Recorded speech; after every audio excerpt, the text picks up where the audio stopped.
రాష్ట్రంలో పోలీసులు న్యాయస్థానాల ఆదేశాల్ని బేఖాతరు చేస్తున్నారని, దీనిపై డీసీపీని కోర్టుకు పిలిపించి వివరణ కోరతామని హైకోర్టు తీవ్ర ఆగ్రహం వ్యక్తం చేసింది. పౌరులను అక్రమంగా నిర్బంధిస్తుండడమే కాక నిర్బంధంలో ఉన్నవారిని తమ ముందు హాజరుపరచాలంటూ తామిస్తున్న ఆదేశాల్ని పోలీసులు ఏమాత్రం ఖాతరు చేయడం లేదని నిప్పులు చెరిగింది. పోలీసులు పరిధి దాటి వ్యవహరిస్తున్నారని స్పష్టంగా కనిపిస్తోందని మండిపడింది. చాలా దూరం వెళుతూ ఉండడం సరికాదని హెచ్చరించింది. రాష్ట్రంలో పరిస్థితులు ఉండాల్సిందిగా ఇలాగేనా అంటూ కూడా నిలదీసింది. ఒక వ్యక్తిని అరెస్టు చేసిన పోలీసులు అతని చట్ట ప్రకారం మెజిస్ట్రేట్ ముందు హాజరుపరచకుండానే విడుదల చేయడంపై హైకోర్టు విస్మయం వ్యక్తం చేసింది.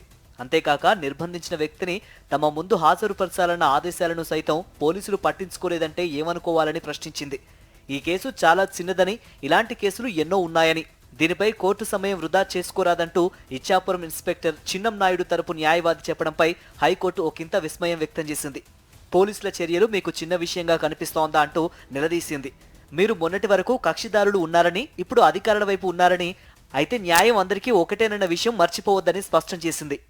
ఈ మొత్తం వ్యవహారాన్ని డీజీపీ ప్రకాశం జిల్లా ఎస్పీ ముందు ఉంచాల్సిన అవసరం ఉందని ధర్మాసనం అభిప్రాయపడింది. ఈ మేరకు న్యాయమూర్తులు జస్టిస్ రఘునందన్ రావు, జస్టిస్ నూనెపల్లి హరినాథ్ ధర్మాసనం ఉత్తర్వులు జారీ చేసింది. ముఖ్యమంత్రి చంద్రబాబు నాయుడు, డిప్యూటీ ముఖ్యమంత్రి పవన్ కళ్యాణ్ తదితరులను విమర్శిస్తూ సోషల్ మీడియాలో పోస్టు పెట్టారంటూ విశాఖపట్నం జిల్లా మద్దిపాలెంలోని చైతన్యనగర్కు చెందిన బోత్సా రమణను పోలీసులు అరెస్టు చేశారు.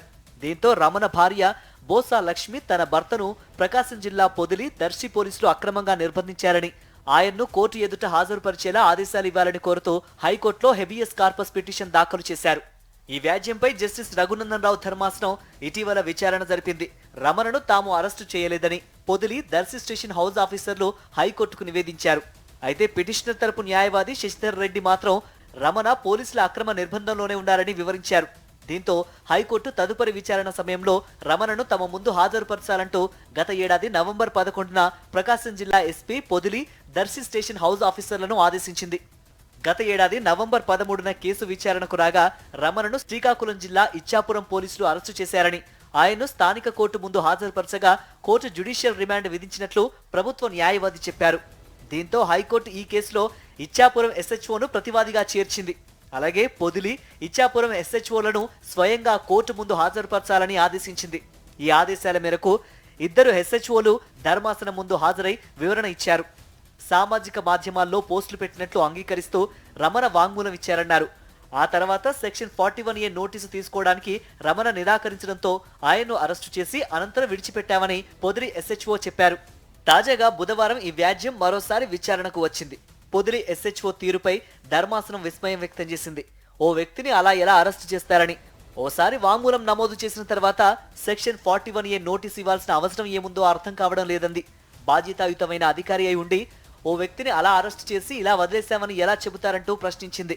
అరెస్టు, విడుదల విషయంలో ఎలాంటి రికార్డు నిర్వహించకపోవడంపై ఆశ్చర్యం వ్యక్తం చేసింది. ఈ మొత్తం వ్యవహారంలో పూర్తి వివరాలతో నివేదికలు ఇవ్వాలని ప్రకాశం జిల్లా ఎస్పీ, విశాఖపట్నం పోలీస్ కమిషనర్లను ఆదేశించింది. తదుపరి విచారణను ఈ నెల 18వ తేదీకి వాయిదా వేసింది.